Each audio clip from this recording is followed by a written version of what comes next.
So, welcome to the second of our series of briefings, which we're bringing together as sort of rapidly as possible for a university, climate and energy researchers with journalists and others writing about climate and energy to unpack issues in the context of unfolding events. So, we want these briefings to provide a relatively informal setting to hear what the experts think we need to be discussing right now. Within the context of this broader public debate. So what it is they think we need to know, and for us to ask a range of questions. I'm Libby Lester, I'm Director of the Monash Climate Communication Hub. So we're very grateful to the three experts who are joining us today to bring their expertise and viewpoints on energy and data centres today. So we have Rod Sims from the Superpower Institute. We have Bronwyn Cumbo from the University of Technology, Sydney's TD or Transdisciplinary School, and Hal Wang from Monash University's Department of Data Science and Artificial Intelligence. We'll put up a slide at the end of the session with their exact titles and contact details if you want to follow up individually with any or all of them. So I'm going to ask each of the speakers to introduce themselves, letting you know what it is about them that is relevant to this session, and then spend a few minutes providing a few key points of how they're understanding the issue from their perspective and what it is they think we need to be talking about. So then we'll open up for questions. We're recording and we'll get the session and transcript up online on the Hub website as soon as possible. So we'll start with Rod. Rod, over to you. Thank you. Thanks, Libby. So Rod Sims, Chair of the Superpower Institute. I'm also, given this is an academic environment, I'm also Enterprise Professor at the Melbourne Institute of Applied Economic and Social Research at Melbourne University. My key point is that Australia has a huge opportunity in relation to data centres. It very much is that, but we won't realise it. Indeed, we'll have a lot of problems unless we have both a carbon price, the Nelson ESEM, and we massively improve our project approvals. If we can do that, we can take advantage of the opportunity. If we can't, we'll probably suffer from the opportunity. So that's the key point I want to make. The data centres are a real opportunity. I mean, they're very important. They're energy intensive, which should be an advantage for Australia. We need them. Well, we need them because where you don't want long lags in the data. You need the data centres close to the cities where they're being used. So Australia needs its own data centres, but also where you can have long lags, you can have long latency. Then we can also supply data centres into Asia because we're well placed to do that. So we need them, big opportunity as well. The reason, of course, we've got the opportunity is because we've got tremendous renewable energy resources. Irritatingly, I keep running into people who say, well, you can't run data centres on intermittent energy, to which the answer is, of course you can't. Nobody's ever talking about intermittent. It's solar, wind, batteries, gas. You can firm these things up as much as you want, and whatever you're using to finally firm them doesn't cost much. The underlying economics are based on the solar, wind, and the batteries. This contrasts with trying to meet data centre needs with things like coal or nuclear. They would be much, much more expensive. They would take a much longer time. Renewable energy, firmed renewable energy is much more scalable than any of those things. So that's where we absolutely have to look. The problem is that at the moment, the market isn't sending signals to provide more renewable energy. That's the problem. We have at the moment a capacity investment scheme, which is not really bringing forward the renewables we need. It's basically government controlled. The incentives aren't there because they're not underwriting the equity. We really need a market-based system. And at the moment, the market signals, particularly through the forward curve, are just not giving the signals you need for the renewable energy investment. No signals, no investment. So we need to go to a market-based regime. Energy generation has always been market-based ever since we did the reforms in the 90s. So we need that. To do that, you need a carbon price to send that signal. We need the ESEM to link to extend the tenor of available contracts. With those two, plus improving the approvals processes, we will get the renewable energy we need to power the data centers. If we don't do those things, we won't. What we'll instead find is data centers come on, electricity prices go up, and that chokes off demand. But that's a dreadful way to deal with the problem. But that's what we're heading for, unless we bring in that carbon price in addition to the ESEM and we fix our approvals processes. The carbon price is the crucial bit. And just to finish, the one that the superpower is advocating would raise 22 billion a year, more than enough to overcompensate households. So you don't run into that pushback from households. You not only fully compensate them, you should overcompensate them and put the money in the bank. Don't lower the electricity price, is what we did last time. So that's my fundamental point, Libby. Over to you. Rod, thank you. Bronwyn. Thanks, Libby, and thanks, Rod. I'm a lecturer and researcher at the TD School, and I've been researching Australia's data centre industry for the last couple of years, just understanding the state of play and the various actors and how it's playing out on the ground. And there are 3 points I really want to talk to. First is looking at how the industry has kind of evolved over the last couple of years. And speaking to Rod's point, it does require this intersectoral coordination put in place to make sure it can be powered sustainably.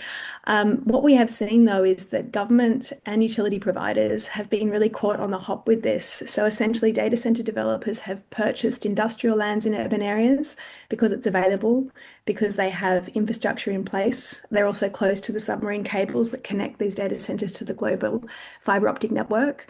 So it's a favourable place to build. And so they've purchased this land, they're putting in planning proposals as individual facilities. And the government's been caught out in terms of the number and the capacity of energy and water they're actually requesting. So in our urban environments, particularly in Western Sydney, Northern Sydney and Northwest Melbourne, they're globally the second largest market at the moment for Australia. Coordinating these with our energy infrastructure is going to be a challenge because of the way we're putting the cart before the horse. So how we can learn from this issue when we're thinking about AI factories are going to be built in regional areas. So looking more at coordinating this digital energy water infrastructure together rather than seeing it just as this digital infrastructure. The second point I want to speak to is the role that local communities play in this process. And this is also something we can learn from the energy transition. So you do need to really build social license and trust and relationships with local communities who are living alongside these data centres. They're the ones who are experiencing the material and sensory impacts of them. So some of the research we've done have found that people are concerned about energy pricing, energy infrastructure, the physical disruption caused by laying down new cables, new fibre. Some of the disruption can last for months, even years.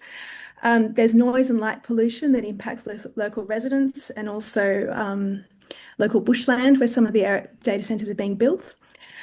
Overwhelmingly, though, there's a complete misunderstanding or lack of understanding around what data centres are and the impacts they might have and the potential benefits they might have for the community. And so that's a real development piece there that we can look to, which is important for building the social licence so that the industry can move forward. And I think that speaks to what Rob was saying as well in terms of making sure people are on board to make sure it is renewable, because it is very much interlinked with building this renewable energy.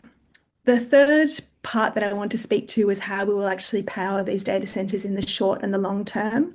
So the federal government's just released its expectations for the data centre industry last week. And one of the expectations outlined that new data centres and AI infrastructure should not place upward pressure on energy prices and should make a positive contribution to Australia's energy transition. So the industry is evolving. Data centres are getting bigger and more intensive with AI. We're also seeing AI factories being built in regional areas. So this will hopefully be coordinated with the energy transition, but the pace that data centers and AI factories can be built is a lot faster than the energy infrastructure.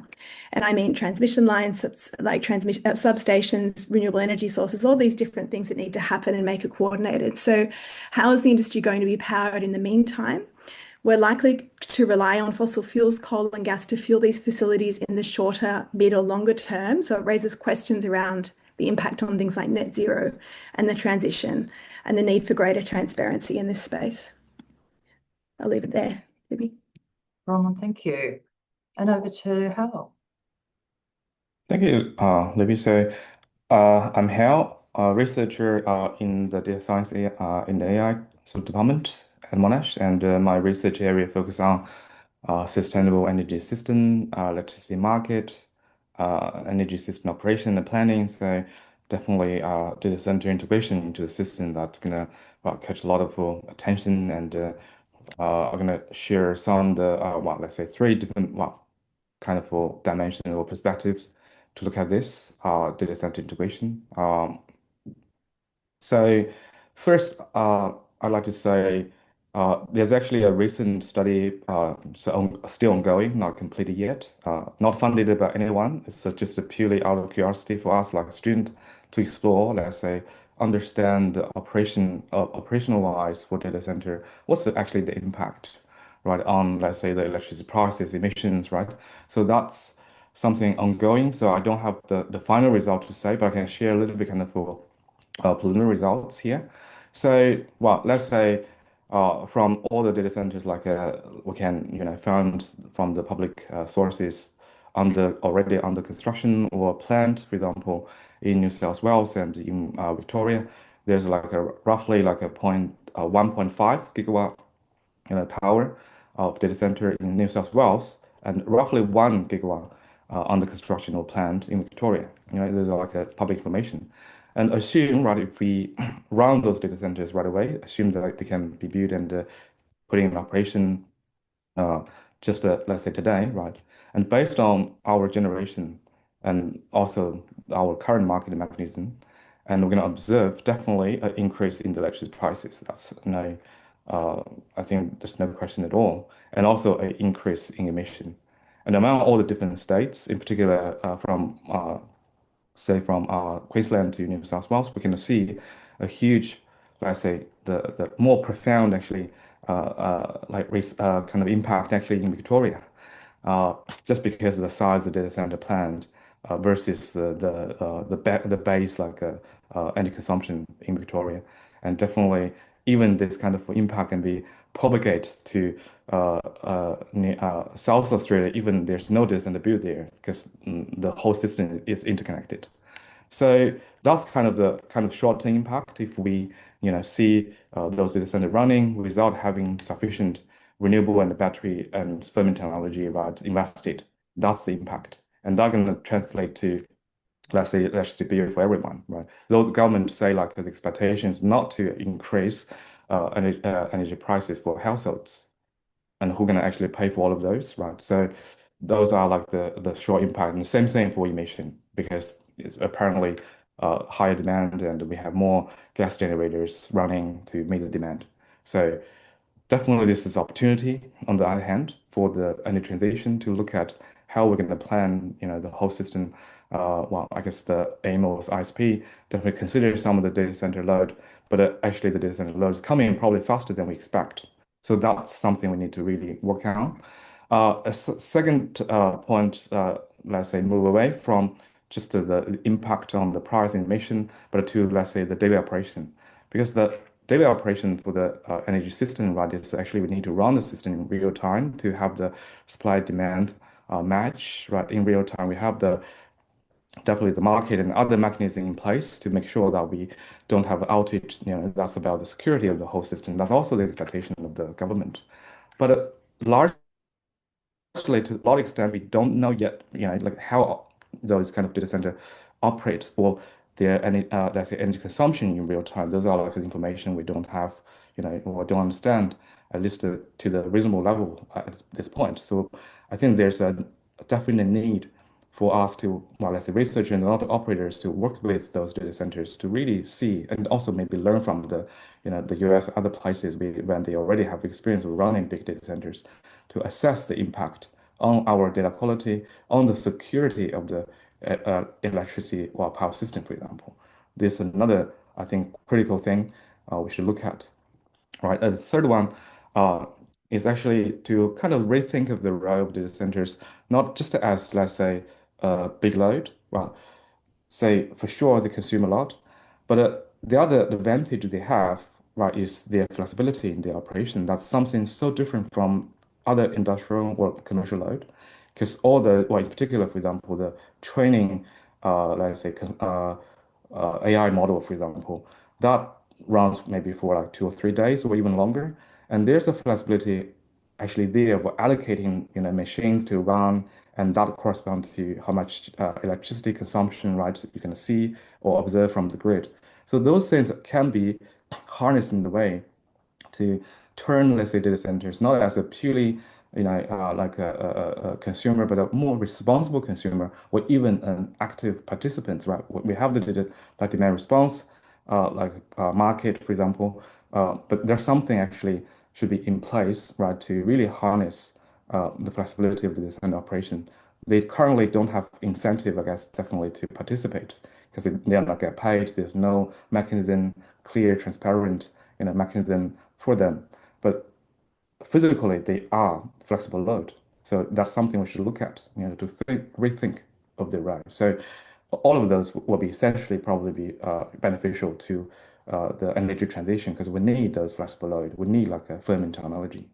So that's from me. Thank you. Thank you very much.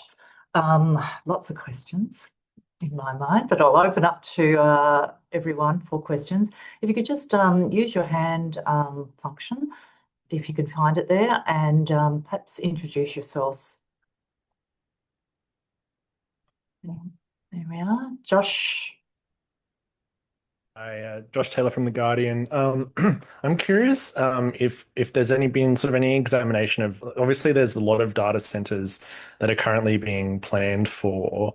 How has there been any sort of look at like how many of these will actually get to like the final like activation? Because I feel like there's a lot of reporting out of the US at the moment that a lot of the planned data centers won't ever eventuate and they won't use the amount of compute that they're planning and therefore the same amount of power. And I'm just wondering if there's uh any sort of look at that. And the other question I had is a lot of the data centers in Australia are looking at sort of power purchase agreements with a lot of renewable energy sources. Um, is there a risk that there could be, I guess, a pushback against sort of renewables like wind farms and things like that if they're being built for all these data centers and the entire capacity of what these renewable sources generate is just going to data centers? Who'd like to start Maybe that with that one? I'll just say something quickly. I think my two colleagues are probably more expert in parts of that. But so, Josh, I mean, there's a massive number of data centers being talked about, and we just know they're not all going to come to fruition. Indeed, only a small proportion will. The trouble is there's so many being talked about that we're pretty certain there's going to be a massive increase in actual construction of data centers. So I don't know what the proportion is that will fall away, but you've got such a large number that even if 80% of them fall away, you've still got a bucket load coming. And I think we have to expect that they will. Now, my colleagues may have a better answer than that. The PPAs, I mean, the issue is that the PPAs, I think, are not going to be additional. I mean, unless they're sort of behind the meter, they're really not going to be additional power. So it's really renewables for data centers, and then there's not enough power left over. So that's my central concern, and we don't have the market signals to give the incentive to people to actually build the renewable energy. And that's why I think, we're just not having enough focus on the urgent need for a carbon price. No carbon price, we won't, the construction of renewables just won't meet the demand. That's why that is so central. This is not an economics geek point. This is does Australia hit a train wreck, or do we actually work through this well? And it crucially depends on that carbon price. But I'll let others comment. Thanks. I can say something just quickly about the phantom data centers, and I love that term. There are a number, and I think there was an AFR article about phantom data centers that came out recently with Belinda Dennett, who's the head of the Data Centers Australia, kind of saying, don't worry, the energy demands that we're kind of reporting, we're not going to meet that demand. So there's duplication of things like tenders for electricity connections that are being duplicated. So there's a lot of speculation and a lot of uncertainty around how much energy they're going to actually need. And I think that's one of the issues that these the energy providers are having, because they have to actually build this physical material infrastructure, and that's going to cost them a lot of money. So they want to know how much to build. It's the same with the water. They're not prepared to invest until they know that the data centers are kind of on board with supporting the building, the paying for the development. So it's a bit of a chicken and egg dance going on, I know, in New South Wales at the moment with those relationships. So we'll see. Yeah, I'll probably also add a little bit to, let's say, PPA. I think also echo what Rod just commented on. Let's say they're not like the new generation, right?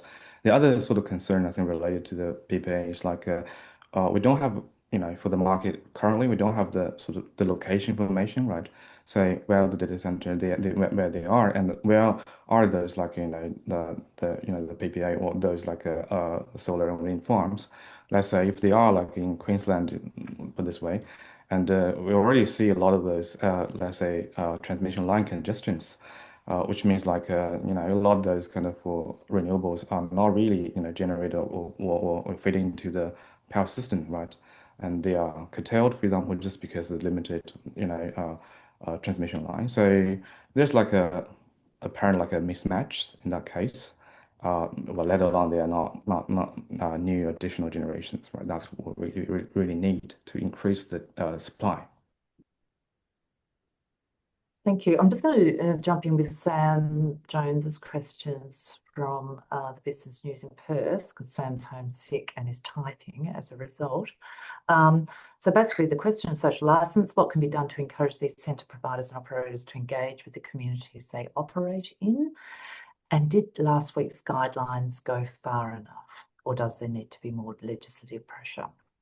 Yeah, I think it's interesting because at the moment, I'm not so across the planning processes in WA, but it sounds like they're a little bit like they are in New South Wales. There's actually no requirement for data centre developers to really engage with communities. So it's up to them to determine how much social license actually matters to them.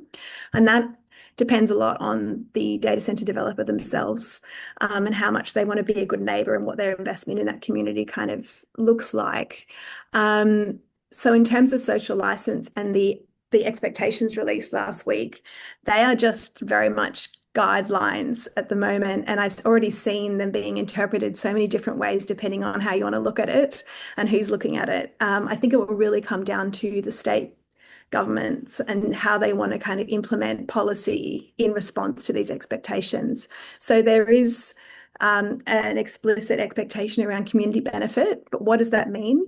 Because often when you talk about community benefit, they talk about the digital economy, they talk about jobs, and that's just talking generally about the Australian population. But if we're thinking about the impacts on local places and local environments and the benefits to local communities, that place-based piece is where there needs to definitely be some more work to ensure there isn't these inequities kind of emerging, where you have industry and governments kind of having a top-down way of working with the industry and just excluding the communities on the ground who are kind of negotiating the impacts, like the environmental impacts you've mentioned.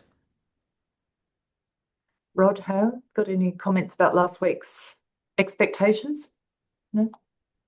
Well, look, Libby, I mean, it is an expectation, therefore it's sort of nothing. But even if you legislate it, it's tough working out what's additional.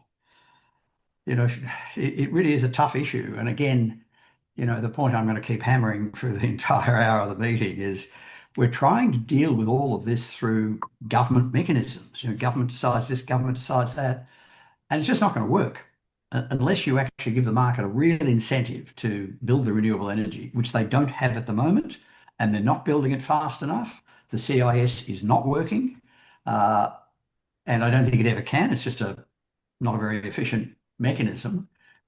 you're just not going to have the energy there. And I know we're putting projects in places where we don't have the transmission lines, but they're coming through the CIS mechanism. I mean, it's a free option, right? You get CIS underwriting, and you actually don't have to build anything, right? You've got this free option sitting there. You can exercise it whenever you want.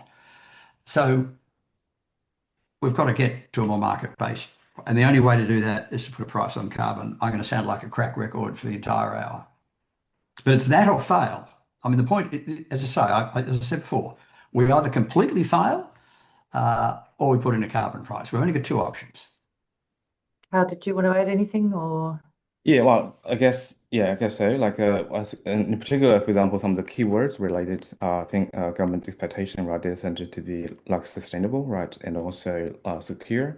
Those are like really, I think, related to the market and to everyone, and also to the secure system operation. I would say definitely those are like the like expectation, right? You need to really put like more detailed guidelines and uh, or regulations, policies, whatever, like to make like more to be make it more actionable, right? But well, on the other hand, this is really a complex issue, right? As I said, like the ongoing study I'm just looking at is like the whole system is interconnected. Everyone is impacted, will be affected, right? And it's just because the data center by itself consumes too much energy, right? For individual, for example, household build one house connected to the kind of grid, no one worries about that because it's just like a maybe average 1 kilowatt load. It's minimum, right? But the data center, let's say the planned one, definitely whether they're going to all build, that's another issue. But let's say the under construction and the in plan, like a planned one, let's say 1 gigawatt in Victoria, that's 1 gigawatt, right, is 1,000 megawatt, and 1 megawatt is 1,000 kilowatts. So that means 1 million those kind of average household, like average load. That's just huge. If that's one thing or in one location, that's definitely going to affect a lot. But the impact that propagate to everyone. As I say, even the let's say South Australia, even the, they build nothing, of data center, the price going to increase and propagate to them because of the interconnection between New South Wales and Victoria. So everyone is actually in this. So, but how you actually, you know, calculate, let's say, this is because of data center build, we have increasing price in this and that, or this is because of data center build, we have like like a less secure grid operation, or like or reliability issues, or like power quality issues. So I think we need like a bit of more evidence, and also cooperation, I guess, from the data center operators to really collect data, collect evidence, and to be fair, let's say, put this way, and also essentially to be able to implement the expectations. Otherwise, we are definitely talking. So we need like a more to turn them more like actionable. Okay. So Natasha. Hi there. I'm Natasha Quincy from Core Markets. I've got a few questions actually. Um, so first one is data centers are receiving significant policy attention lately. Do you think that this focus is proportionate, given that there's actually other major sources of demand for energy in the future, like in 10 years' time, such as industrial electrification, coal retirements? My second question is on carbon pricing. Given that the safeguard mechanism is about to enter this reform, do you think there's any chance that the electricity sector can be brought in into this scheme? And maybe just a broader question. What is the latest developments from the government in reforming Australia's carbon pricing framework? And I have another question around the RET. So, given that this scheme is the one that's been driving most renewable investment in Australia and it's sunsetting in 2030, do you think instruments like regos will be providing a sufficient price signal in the future? I know that a lot of people have been asking as well, like there's not enough demand for this scheme. There's nothing that's replacing the the compliance framework the RED currently have. So what are your thoughts on this and whether Australia will eventually adopt a 24/7 carbon-free energy framework? And maybe just a last point to touch on the discussion before. From this announcement from the DISER around the expectations for data centers, could you kindly clarify what is meant by new and additional? I think you did try to answer this before, but yes, I'm just really confused Because does it? I wonder if it actually does include projects that are already approved or awarded under schemes like the CIS, but it's just not been built and they just haven't had a PPA yet. So yeah, what is actually the definition of new and additional? Thank you. So thanks, Natasha. I guess this is a question for Rod, given a carbon pricing focus. I think that's probably right, Libby, although others will certainly want to jump in. Look, addressing your questions as best I can in order. I mean, we are blessed with a lot of renewable energy, and battery prices are coming down. We do have the gas to firm it up. So it would just be a crying shame if we have to start choking off demand because we don't have enough electricity supply. So I think we want the data centers. We want other things that demand a lot of energy.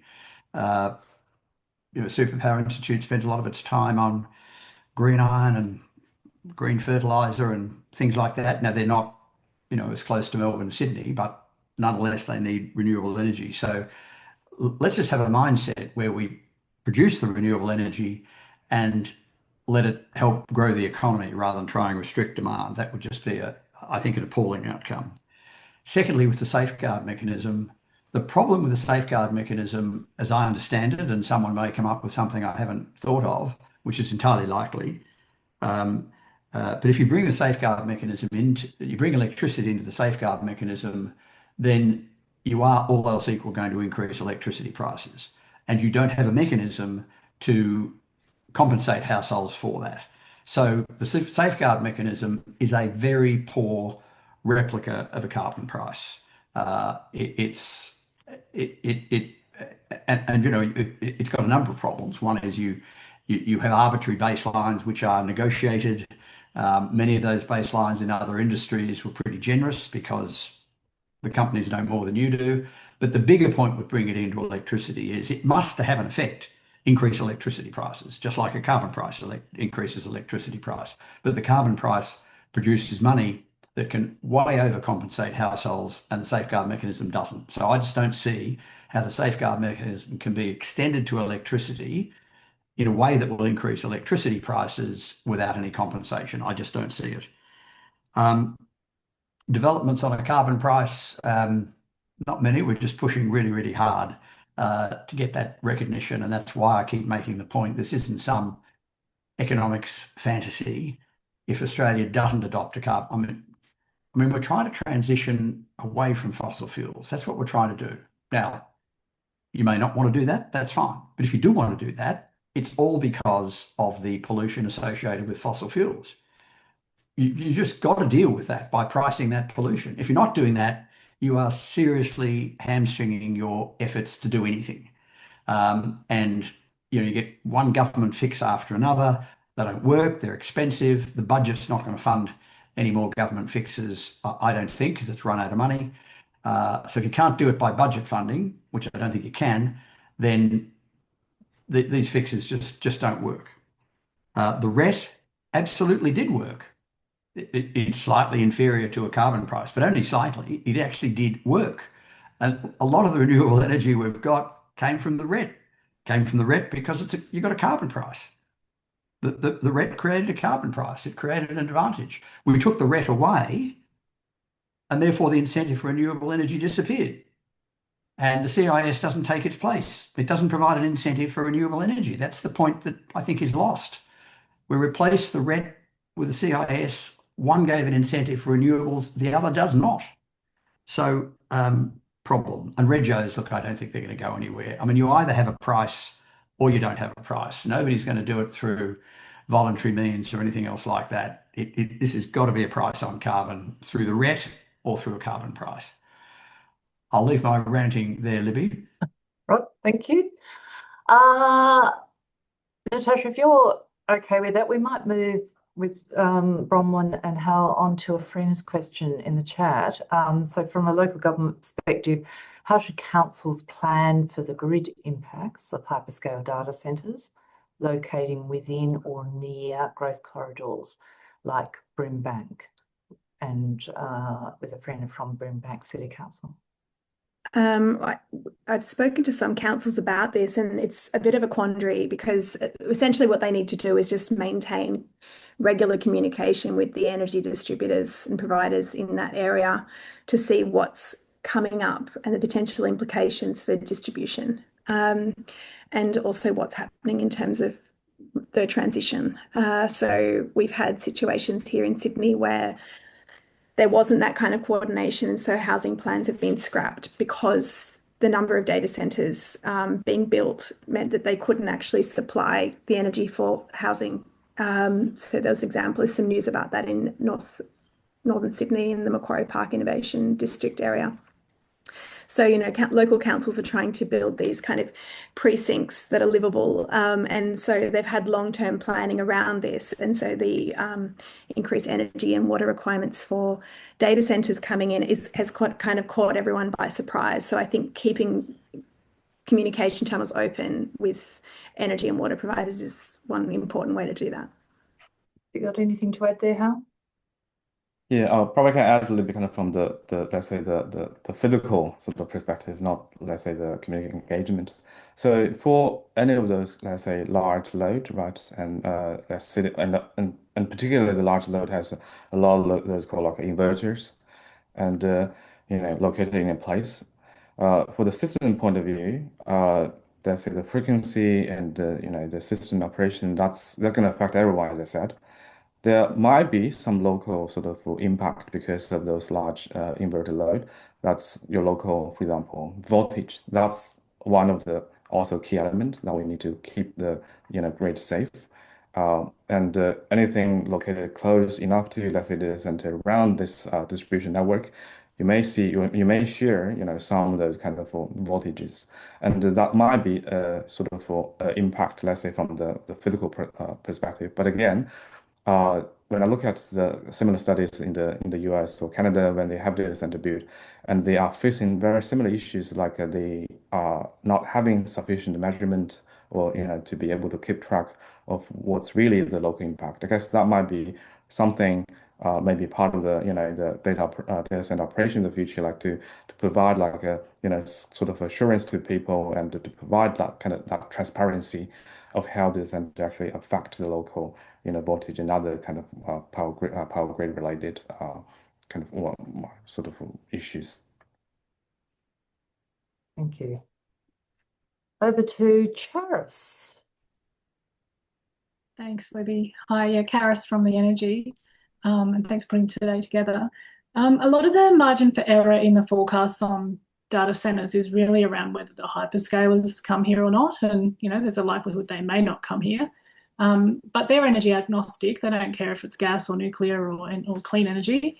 So I'm just interested if the panel think that, given the current geopolitics and the fact that we are in a market where gas and other fossil fuels are likely to increase in price, that might make the case more likely that the hyperscalers would come to Australia, given our access to data and clean energy. Can I say something quickly just about that? The hyperscalers are very much here. They're just hiding behind. They are here, but in any grand scale.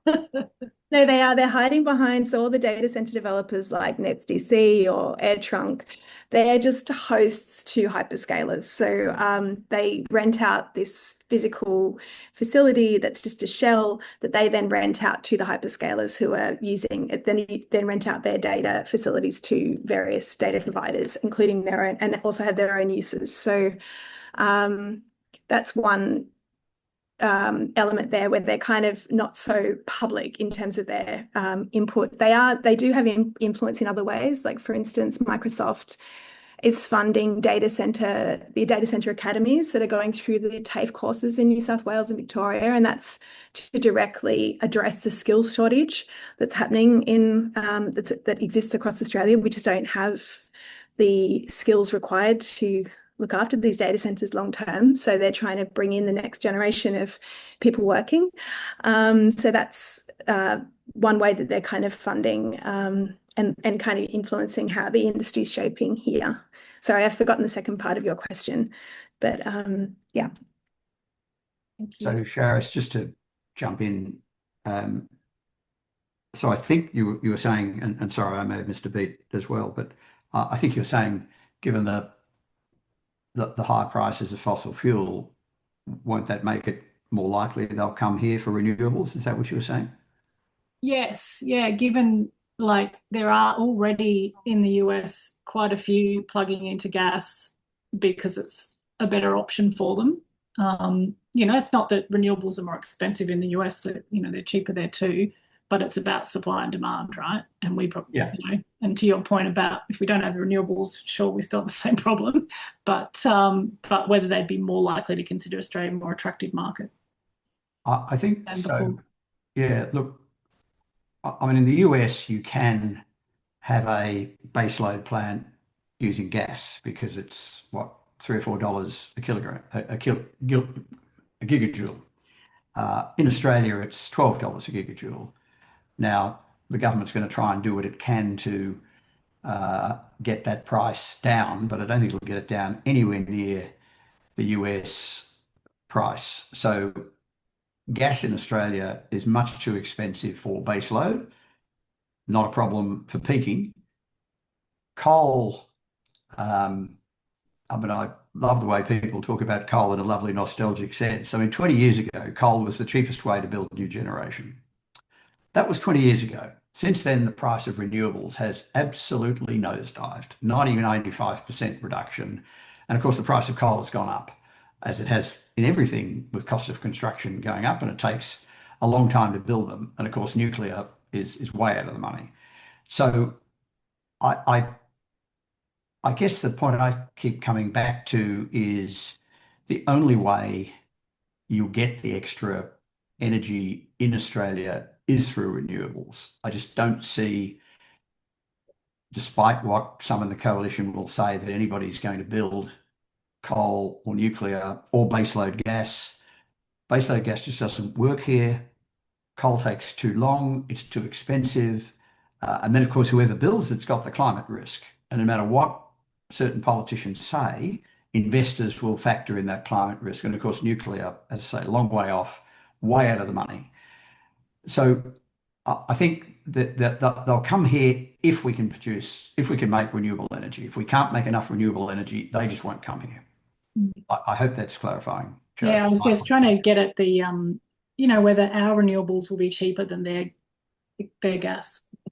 Oh, yeah, well, I mean, except there's, okay, let me just address that. There's two reasons we need data centers here. The ones that you need no lag in the data. You need the data center, and look, I think my two colleagues know more about this than I do, but you need the data center near the cities so that you can take advantage of AI, low latency, bang. So you need them here. I mean, you just need them here. They're not mobile. You just need them here. The ones that are mobile are the ones where you can take time for, high latency. It doesn't matter how long it takes. Well, it matters a bit, but there we've got an opportunity to actually supply Asia. So the alternative for Asia is getting it off us, which without inexpensive renewables, versus much higher costs in Asia because they don't actually have the energy resources we do. So we're not competing with the US, I don't think. Howard, do you want to Make a jump in quick there at point. all? Yes, just Yeah. quick, two quick points. I think that Rob mentioned, let's say data center, like we have to have them, right? So just to explain a little bit on that, is I think we must have data centers here in Australia.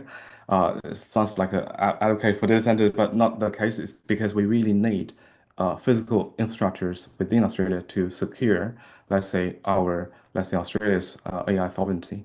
Otherwise, you have to share data and transmit to somewhere else, like in the US, to compute and things. That's definitely the one thing. And also, you also want data centers somehow close to your potential, let's say, users. And Rob just mentioned the latency kind of issues. That's why a lot of data center kind of planning now, try to build data centers just around like CBDs and not too far away from the city, not in the regional areas. And the underlying, I guess, the kind of business need is to really support the users because when they just like the GPT, right? If you type and they're going to respond, and behind that there will be like a lot of data information exchange. So you want to actually, be like make it faster and physically faster. That's like to locate your data centers closer. So that's to some extent inevitable, but definitely need to find a way to, that's related probably the location of data centers. But inevitably we should have data centers in Australia. Thank you. David. Hello, David Allen, innovationoz.com. I have three questions. Two I think are mostly for Mr. Sims, and one is mostly for Mr. Wang. So, how do you build political license for carbon pricing, especially in a climate where the conversation just seems to be shifting further away from the center? And Mr. Sims, you keep talking about the consequences of missing the data center boom. I just want to clarify, are you talking about lost productivity opportunities, lost GDP opportunities, that kind of thing? Or is there a broader conversation there about what we could miss out on? And Mr. Wang, you said we don't know how data centers behave in terms of energy loading and so forth. How long until we do understand that properly and are able to manage it and organize around it? Thanks, David. I'll go first and give my colleague time to reflect on the answer. The political license issue, two comments there. One is I think there's a mythology building that has built up, which is that the Labor government lost an election because of the carbon pricing scheme that was there between 2012 2014. I just think people forget that you had political chaos at that time. You had Mr. Rudd, then Ms. Gillard, then Mr. Rudd. You had three prime ministers in one term, and it looked awful. It looked like a government that couldn't control itself. So I think there was a lot else going on besides carbon pricing. So my first point is I think we're overstating the political impact of what happened last time. But almost more important, we're just running out of options. I mean, if there's a lot of people saying, oh, let's just extend the safeguard mechanism to electricity, or let's do this, or let's do that. Let's do anything to avoid a carbon price. But just think through what the implications of those things are. If they're going to be effective, they're going to increase prices. So we've done in a sense a lot of relatively easy stuff. If you're going to meet our emission targets, you're going to have to do a lot of hard stuff. And unless you're providing an incentive for the entire economy, you're just not going to get there. And you need money to do it. And the polluter pays levy, the carbon price we're recommending, gives you that. So I just think increasingly we're going to realize that we either meet our targets and grab the opportunity, or we don't.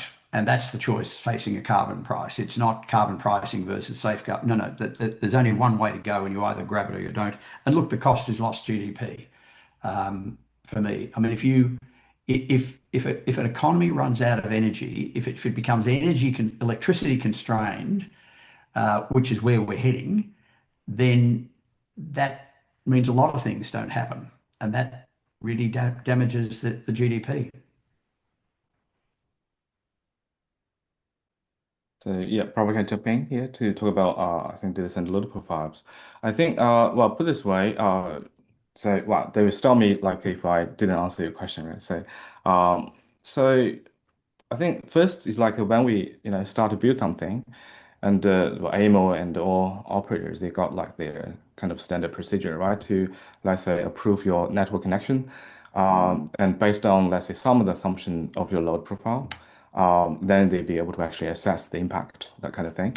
But a lot of times, let's say the AI data center, we talk about, I've been actually working on data center, like a cloud data center, let's say 10 years ago, like to study its energy consumption and how can I, shift their computing workload around.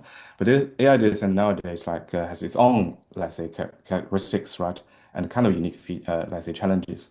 So to understand its impact, it kind of become a chicken egg problem, because if they're not built, they're not in operation, we don't know how exactly they're gonna run and consume, right? In particular, I'm talking about like let's say the second level, millisecond level, let's say the load profile, for example, like at least a portion of that to have a bit of understanding of the oscillation of their load, right? Rather than just the energy consumption, because energy consumption is more like a cumulative kind of for concept, let's say for months how much you consume, right? Or per hour how much you consume, right? But more importantly is that really fine granular, modeling of the, load profiles, be able to actually provide that as some input to a lot of existing, for example, tools our operators have, or even some research probably have that, to be able to actually provide insights, right, into how, data center operate and the impact, let's say, on our power system. And there might be solutions around that, let's say, the batteries co-located with data centers, and you'll be able to actually solve those. But at least we need to understand the significance of the kind of impact and the likelihood of that going to happen. So there are existing, some preliminary studies, but I just feel like we don't have actually, access to those fine information. And that's partially because it's not built, not in operation. We don't know what happened.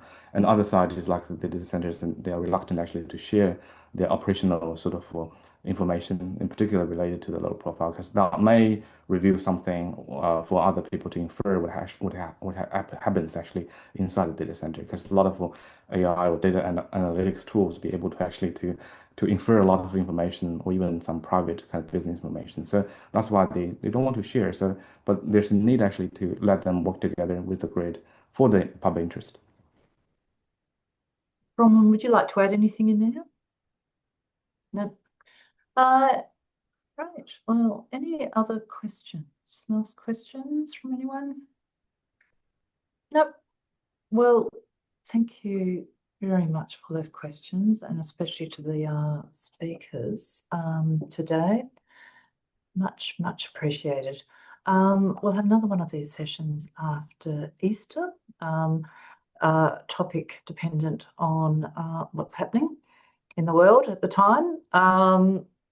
We're always open to suggestions, so please feel free to let us know if you have any thoughts you'd like us to pull together some experts on. And we'll also probably be in touch with everyone just to get a bit of feedback, because we do want to keep going, keep improving these and making them as useful as possible for everybody involved, and to kind of build the relationships between, those who are writing about those issues and those who are sort of researching them and very deep in them. So we've got the details there, and I'll just say thank you again, and yeah, we'll be in touch. Thanks, Libby. Thanks, Libby. Thanks, everyone. Sarah. Thank you, Nice to meet you. everyone.